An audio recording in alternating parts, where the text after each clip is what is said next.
திராவிட முன்னேற்ற கழகம் வந்து திருநங்கைன்ற பேரை தான் வச்சாங்க.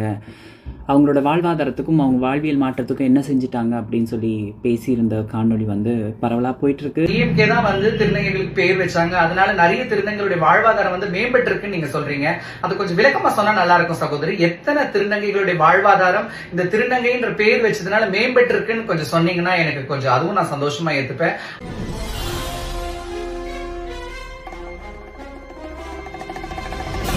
அனைவருக்கும் வணக்கம். நான் உங்கள் தனுஜா.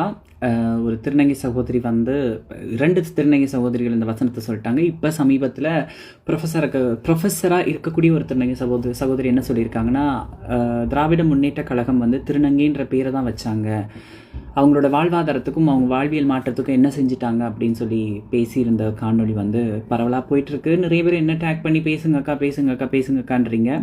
என் மீது நீங்கள் வச்சுருக்க அன்புக்கும் நான் சமுதாயத்தை பற்றி பேசுகிற கருத்துக்கு எதிர்பார்த்து காத்திருக்கிற உங்களுடைய என் மீது வைத்திருக்க மரியாதைக்கும் அந்த எதிர்பார்ப்புக்கும் நான் நன்றி சொல்லிக்கொள்கிறேன். நான் எந்த கட்சியும் சார்ந்த ஒரு ஆள் இல்லை மக்களே. நிறைய பேர் நினைக்கிறீங்க இந்த கட்சி சார்ந்தால் அந்த கட்சி சார்ந்தால்னு. என் மனசில் சரின்னு படுறது நான் சரின்னு சொல்லுவேன், தவறுன்னு படுறது தவறுன்னு சொல்லுவேன். சரியா? நான் வந்து பல அரசியல் பேசக்கூடிய ஆள், இந்த அரசியல் மட்டும் பேசுறது இல்லை. சரியா? ஸோ நீங்கள் பார்க்குற பல அரசியல் பேசுகிறவங்க தமிழகத்து அரசியலோடையும் நிறுத்திடுவாங்க. நான் ஈழ அரசியலும் பேசக்கூடிய ஆள் தான். சரியா? அப்போ அப்படி இருக்கும் பொழுது நான் திராவிட முன்னேற்ற கழக கட்சி அவங்க செய்த நிறைய நல்ல விஷயங்களை நான் ஏன் எடுத்து கூடுகிறேன்னு சொன்னால், நான் ஒரு திருநங்கை, தமிழ் திருநங்கை. எங்கள் வாழ்க்கையை வந்து தமிழகத்தில் திராவிடர் முன்னேற்ற கழகங்கள் கொண்டு வந்த மாற்றங்களால் எங்களுடைய வாழ்வியலில் நிறைய மாற்றம் வந்து அதில் முதலாக எங்களுக்கு அந்த பேர் வைத்தது. அந்த பேர் வைத்தது நீங்கள் நக்கலாக வந்து வச்சுட்டு போயிட்டாங்க அப்படின்னு சொல்லலாம். இந்த பேர் வந்து திருநங்கை என்கின்ற பேர். அதுக்கு முன்னாடி நாங்கள் வந்து ஆண்கள் அல்லாதோர் என்ற பேரில் தான் நம்ம சுற்றிட்டு இருந்தோம். அழி என்பது ஆண் அல்ல என்ற அர்த்தம். யுனாக்ஸ்னு இங்கிலீஷில் எடுத்துக்கிட்டிங்களாலும் ஆண் உறுப்பே இழந்தவர்கள்ன்ற மாதிரி தான் வரும். ஹிஜ்ரான்னு எடுத்துக்கிட்டாலும் அதே இதெல்லாம் வரும். இவங்க ஆண் அல்லாதோர் என்கின்ற அடையாளத்தில் தான் நம்ம பல ஆண்டுகளாக பயணித்து கொண்டிருந்தோம். அப்போ இப்படி பயணித்து கொண்டிருந்தவர்களுக்கு நவீனமாக, ஏன்னா காலத்தோடு நம்ம ஒத்து போகணும். மொழியோ சரி மனிதர்களோ சரி காலத்தோடு நம்ம ஒத்து போகும் பொழுது தான் நம்ம வந்து பயணிக்க முடியும். அப்படி இருக்கும் பொழுது திருநங்கை மதிப்புக்குரிய ஒரு பெண்மணி என்கின்ற ஒரு பெயரை வைக்கிற சிந்தனையை நம்ம பாராட்டணும். பல இடத்துல சொல்லிட்டேன். ஸோ ஆண் அல்லாதோருன்றவர்களை வந்து பெண்கள், மதிப்புக்குரிய பெண்கள்னு பெயர் வைத்தார் ஒரு மதிப்புக்குரிய ஒரு மனிதர், மாமனிதர் கலைஞர் ஐயா அவர்கள். அந்த விஷயத்தில் நான் வந்து அவருக்கு நன்றி கடன் பட்டிருக்கிறேன். அந்த பெயர் மாற்றத்தால் சமுதாயத்தில் நமக்கு ஒரு மரியாதை கிடைத்தது. இன்றைக்கு வரைக்குமே நம்ம ஒரு இடத்துக்கு வரும்போது அந்த மரியாதையோட பேரோடு தான் நம்மளை அழைக்கிறாங்க. நம்மளை மட்டும் இல்லை, திரு நம்பிகளையும் சேர்த்து அழைக்கிறார்கள். சரியா? அப்போ அந்த விஷயம் வந்து மிகப்பெரிய மாற்றத்தை சமுதாய ரீதியாக கொண்டு வந்தது. அது மட்டும் இல்லாமல் இதை பார்த்துட்டு கர்நாடகாவில் மங்களமுகி என்கின்ற பேரை வைக்கிறதுக்கு அவங்க வந்தாங்க. அதுக்கு இவங்க இந்த சைடு வந்த பேர் தான் எடுத்துக்காட்டாக இருந்தது. இப்போ கேரளாவில் கூட திருநங்கைகள் வந்து ஒரு சில பேச்சுவார்த்தை போயிட்டுருக்கு. மலையாளத்தில் எப்படியாவது இந்த மாதிரி திருநங்கை மாதிரி என்ற ஒரு அழகான பேராடலை வைக்கலாமோன்னு சொல்லி இத்தனை ஆண்டுகளுக்கு பிறகு, திருநங்கை என்ற பேர் வைத்து 20 வருஷத்துக்கிட்ட ஆக போகுது. இவ்வளோ வருஷத்துக்கு பிறகும் இந்த விடயம் வந்து வேறு வேறு மாநிலங்களில் ஒரு உணர்வை கொண்டு வருதுன்னும் பொழுது, ஒரு மாற்றத்தை கொண்டு வரும்போது போது அது ஒரு பெரிய சிந்தனை தான். அதை நீங்கள் வந்து எளிவாக பேசிட்டு போகிறதோ இல்லை வந்து நக்கலாக சொல்லிட்டு போகிறதோ எனக்கு ஏற்றுக்கொள்ள முடியாமல் இருக்குது. மற்றபடி காணொலிகள் நீங்கள் எல்லாருமே சொல்லிட்டாங்க. இலவச சிகிச்சை தமிழக அரசு அந்த டைம் கொடுத்த திமுக அரசு, திருச்சி சிவா ஐயா திருநங்கைகளோட பில்லுக்கு எதிராக குரல் கொடுத்தாரு. அதை நீங்கள் எல்லாம் மறந்துட்டீங்க. அவர் தான் முதலாக எங்களுக்காக குரல் கொடுத்து சட்டசபையிலே போய் பேசிட்டு வந்ததெல்லாம் செய்தார். ஸோ திருச்சி சிவா ஐயா எங்களுக்காக நின்றார். அப்படி பல விஷயம் சொல்லிட்டு போகலாம். தமிழச்சி தங்கப்பாண்டியன் நம்ம வந்து எல்ஜிபிடிகே ப்ரைடில் வந்து நின்னதால அவங்களுக்கு வந்து நிறைய பேக்லாஷ் ஆச்சு. அப்போ கூட அவங்க விட்டு கொடுக்காம அவங்க அழகாக சொன்னாங்க, என்னுடைய மகள்மார்கள் வந்து எல்ஜிபிடிகே ப்ளஸ் மக்களை பற்றி எனக்கு விளக்கங்கள் கொடுத்தாங்க. இதை எனக்கு புரிய வச்சோன்னா அந்த மனிதர்களோட உணர்வுக்கு நான் மதிக்கணும்னு எனக்கு ஒரு எண்ணம் வந்தது. அவர்களுக்காக நான் நிற்பேன்னு சொன்னாங்க. இந்த மாதிரி மாற்றங்கள் எவ்வளோ நிறைய பேர் செய்தாங்க மக்களே. என்ன கூட நக்கல் அடிக்கும்போது வந்து இந்த கட்சிக்கு அவள் சாடுறேன், ஏன்னா இவளோட புத்தகம் வந்து இந்த கட்சி தான் ரிலீஸ் பண்ணிச்சு. என்னோட புத்தகத்தை அந்த கட்சி ரிலீஸ் பண்ணல, அந்த கட்சியை சார்ந்த ஒரு பதிப்பகம் என்னோட புத்தகத்தை வெளியிட்டது. சரி, அந்த கொள்கையை ஃபாலோ பண்ணுறவங்க என்னோட புத்தகத்தை வெளியிட்டாங்க. ஏன் அவங்க என்னோட புத்தகத்தை வெளியிட முன் வந்தாங்க? ஒன்றுமே இல்லாத ஒரு திருநங்கைய ஏன்? ஏன்னா அந்த கொள்கை, அவங்களோட கொள்கை வந்து தாழ்த்தப்பட்ட மக்களை கை கொடுத்து உயர்த்தணுன்ற அந்த கொள்கை எனக்கு வந்து என்னை உயர்த்துறதுக்கு அவங்களுக்கு வந்து ஒரு ஊண்டுகோலாக அமைஞ்சது. ஸோ அந்த கொள்கைக்கு தான் நம்ம மரியாதை கொடுக்கணும். சரியா? ஸோ அந்த மாதிரி எனக்கும் மிகப்பெரிய உதவியாக இருந்து இன்றைக்கி வந்து பல திருநங்கைகளை மேடை ஏற்றி அழகு பார்த்தாங்க.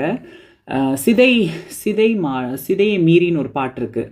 நிறைய பேர் கேட்டிருப்பீங்க. நிறமாயங்கள் சில காயங்கள், அவர்கள் பாலை அவர்கள் சொல்லட்டும், நாம் சர்க்கரை மட்டும் கலப்போம். அந்த பாட்டை இயக்கியது யார்? உதயநிதி ஸ்டாலின் அண்ணாவோட வைஃப் கீர்த்தி அவங்க தான் அந்த பாட்டை வந்து இயக்குனாங்க. அதில் நிறைய எல்ஜிபிடிகே ப்ளஸ் மக்கள் அதில் நடித்தும் இருப்பாங்க. அது நம்மளுடைய வழிகளை சொல்லக்கூடிய பாடலாகவும் அமைந்தது.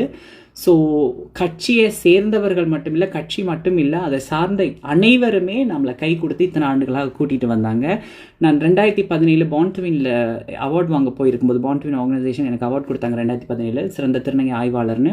அந்த அவார்டு வாங்க போகும்போது எனக்கு முன் சீட்டில் வந்து கீர்த்தி அக்கா தான் உட்காந்துருந்தாங்க. இதுக்கெல்லாம் வரணும்னு அவங்களுக்கு அவசியமே இல்லையே. அப்போ நம்ம செய்யக்கூடிய நிறைய நிகழ்வுகளுக்கு ஏன் கூவாகத்தில் மிஸ் கூவாகம் எப்போ நடந்தாலுமே திமுகவை சேர்ந்து யாராவது வந்து நின்று நமக்கு மரியாதை செலுத்திட்டு தானே போனாங்க. அதுக்காக நான் தாவேகாவினர் வந்து தவறு செய்கிறாங்கன்னு நான் சொல்லலை.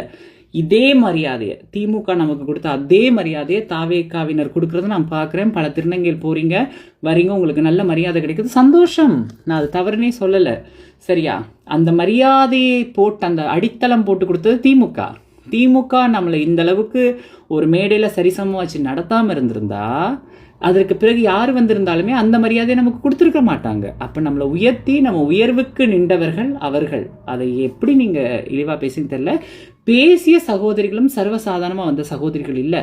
அவர்கள் படித்தவர்கள், பண்பானவர்கள், போராடி ஜெயித்தவர்கள். அதனால் அந்த சகோதரிகளை எதிர்த்து பேசுகிறதுக்கு எனக்கு வார்த்தைகள் இல்லை. ஏன்னா அவங்க கரெக்டாக தன்னுடைய வாழ்க்கையில் போராடி ஜெயித்தவர்கள் தான். ஏன் உங்களை வந்து அந்த அரசே விருது கொடுத்து மரியாதையும் செலுத்தி இருக்குது. புரியுதா? உங்களுக்கு கிடைக்க வேண்டிய மரியாதையை அந்த அரசு கொடுத்து செய்து அந்த முதலமைச்சரே கிட்ட போய் பார்க்குற அளவுக்கு நீங்கள் இருந்திருக்கிறீங்க. ஏனென்று எனக்கு தெரியவில்லை. தயவு செய்து பழசை மறக்கக்கூடாது. ஏறி வந்த படிக்கட்டை எட்டி உதையக்கூடாது. வாழ்க்கையில் முன்னேறுங்கள். புது மன்னர் நமக்கு வந்து நல்லது செய்தால் சந்தோஷம்தான் மக்களுக்கு. ஆனால் அதே நேரத்தில் நன்றி மறப்பது நன்றன்று. அதையும் மறந்துடாதீங்க. நாம் கடந்து வந்தது, அவர்கள் நம்மளை கைப்பிடிச்சு கூட்டிகிட்டு போனதை நம்ம மறக்கக்கூடாது. இதை இந்த இடத்துல நான் சொல்லிக்கொள்கிறேன். இதுதான் என்னுடைய கருத்து. நன்றி, வணக்கம். வணக்கம் மக்களே, நான் உங்க ஜென்சி பேசுறேன். இப்பதான் ஒரு வீடியோ பார்த்திருப்பீங்க கொஞ்சம் முன்னாடி. சோ இந்த பதிவு யாருக்குன்னு பாத்தீங்கன்னா நமது சகோதரி தனுஜா அவர்களுக்கு தான். சோ நீங்க சொல்லியிருந்தீங்க நிறைய பேர் என்ன டேக் பண்ணி இதுக்கு வீடியோ போடுங்க அப்படின்னு சொன்னாங்க, கேட்டாங்கன்னு சொல்றீங்க. எத்தனை திருநங்கைகள், எத்தனை திருநம்பிகள் உங்களுக்கு டேக் பண்ணி கேட்டாங்கன்னு கொஞ்சம் விளக்கமா சொன்னீங்கன்னா நல்லா இருக்கும் சகோதரி. அது மட்டும் இல்லாம நீங்க சொல்லிருக்கீங்க திராவிட கட்சிகள், அதாவது திராவிட முன்னேற்ற கழகம், குறிப்பா டிஎம்கே தான் வந்து திருநங்கைகளுக்கு பேர் வச்சாங்க, அதனால நிறைய திருநங்கைகளுடைய வாழ்வாதாரம் வந்து மேம்பட்டு இருக்குன்னு நீங்க சொல்றீங்க. அது கொஞ்சம் விளக்கமா சொன்னா நல்லா இருக்கும் சகோதரி. எத்தனை திருநங்கைகளுடைய வாழ்வாதாரம் இந்த திருநங்கைன்ற பேர் வச்சதுனால மேம்பட்டு இருக்குன்னு கொஞ்சம் சொன்னீங்கன்னா எனக்கு கொஞ்சம் அதுவும் நான் சந்தோஷமா ஏத்துப்பேன். அது மட்டும் இல்லாம நீங்க சொல்றீங்க எல்லா இடத்துலயும் டிஎம்கே சொல்றீங்க, ஆனா நான் சப்போர்ட் பண்ணலன்னு சொல்றீங்க. அதுவும் எனக்கு ஒரு கேள்விக்குறியா தான் இருக்கு. அது மட்டும் இல்லாம நீங்க சொல்றீங்க நம்ம கூவாகம் ஃபெஸ்டிவல்ல கூட நம்மள வந்து கௌரவிக்கிறாங்க, டிஎம்கேல இருந்து வந்து சப்போர்ட் பண்றாங்கன்னு சொல்லிருக்கீங்க. எந்த இடமா இருந்தாலும் எந்த நிகழ்ச்சிகளா இருந்தாலும் நம்ம தாங்க அவங்களுக்கு கூட்டு கௌரவிச்சுட்டு இருக்கோம். எத்தனை பேர் அவங்க கௌரவிச்சிருக்காங்க நீங்க நினைச்சிட்டு இருக்கீங்க? இதே சொல்றீங்கல்ல, மாண்புமிகு முன்னாள் அமைச்சர் பொன்முடி அவர்கள் வந்து வந்தாங்க, நிறைய பேருக்கு சப்போர்ட் பண்றாங்க, கௌரவிக்கிறாங்கன்னு. இதே ஆள் என்ன ஒரு இடத்துல கேட்டிருந்தாங்க, என்னன்னு தெரியுமா? சோ உங்களுக்கு எதன் அடிப்படையில வேலை கொடுக்கறது அப்படின்னு என்ன கேட்டிருந்தாங்க. அதே மேடையில அதே நபர் என்ன வந்து பெருமையாவும் பேசியிருந்தாங்க, இந்திய அளவில் ஆங்கிலத்துல PhD முடிச்ச முதல் திருநங்கைன்னு சொல்லிட்டு. சோ இப்படிப்பட்ட மக்களுடைய நடுவுல தாங்க நாங்க வாழ்ந்துட்டு இருக்கோம். நீங்க சொல்றீங்க நீங்க மேலை நாட்டுல இருக்கீங்க, ஜெர்மன்ல இருக்கீங்க, உங்க வாழ்வாதாரம் நல்லா சிறப்பா இருக்கு, நல்ல ஒரு டாக்டர் கீழே ஒர்க் பண்றீங்க, பெரிய ஆளா இருக்கீங்க. ஆனா இங்க தமிழ்நாட்டுல MBBS படிச்சுட்டு PhD முடிச்சுட்டு MA முடிச்சுட்டு இன்னைக்கு வரைக்கும் திருநங்கைகள் செக்ஷுவல் ஒர்க்ஸும் பெக்கிங் ஒர்க்ஸும் தாங்க பண்ணிட்டு இருக்காங்க. விருப்பத்தோட இல்ல, உடல் ரீதியாவும் கஷ்டப்பட்டு மன ரீதியாவும் கஷ்டப்பட்டு ஒருவேளை சாப்பாட்டுக்காக தான் கஷ்டப்பட்டு இருக்காங்க. அதுக்குதான் நான் சொன்னேன் திருநங்கைகளுக்கு பேர் வச்சா மட்டும் போதாது, சூரியார் போடுவான்னு. நீங்க நிறைய நலத்திட்டங்களை சொல்றீங்க, ஹாஸ்பிட்டல்ல வந்து ஃப்ரீயா சர்ஜரி பண்றாங்கன்னு. நான் நலத்திட்டங்களை பத்தி பேசவே இல்லைங்க. ஏன்னா தமிழ்நாட்டுல நிறைய நல்லுள்ளங்கள் இருக்காங்க திருநங்கைகளுக்கு நல்லது பண்றதுக்கு.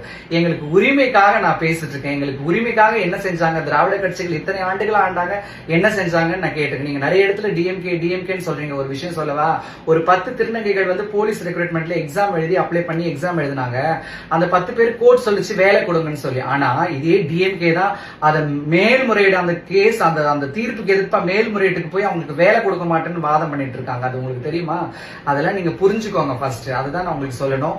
சோ குறிப்பா திரும்பவும் சொல்றேன், எனது மக்களுடைய உரிமைகளுக்காக நாங்க போராடிட்டு இருக்கோம். எங்களுக்கு உரிமைகள் வேணும், எங்களுக்கு 1% ஹரிசாண்டல் ரிசர்வேஷன் வேணும் அப்படின்றது தான் என்னுடைய கோரிக்கையும் கூட, என்னுடைய வாதமும் கூட தமிழ்நாட்டு மக்களுடைய வாழ்க்கையில திருநங்கை வாழ்க்கையில ஒரு மாற்றம் ஏற்படும். நீங்க கர்நாடகா ஒரு எக்ஸாம்பிளா சொல்லிருந்தீங்க. நமக்கு பின்னாடி தான் நலவாரியம் கொண்டு வந்தாங்க. ஆனா அவங்க 1% ஹாரிசான்டல் ரிசர்வேஷன் ஃபாலோ பண்ணிருக்காங்க. அது உங்களுக்கு தெரியுமா?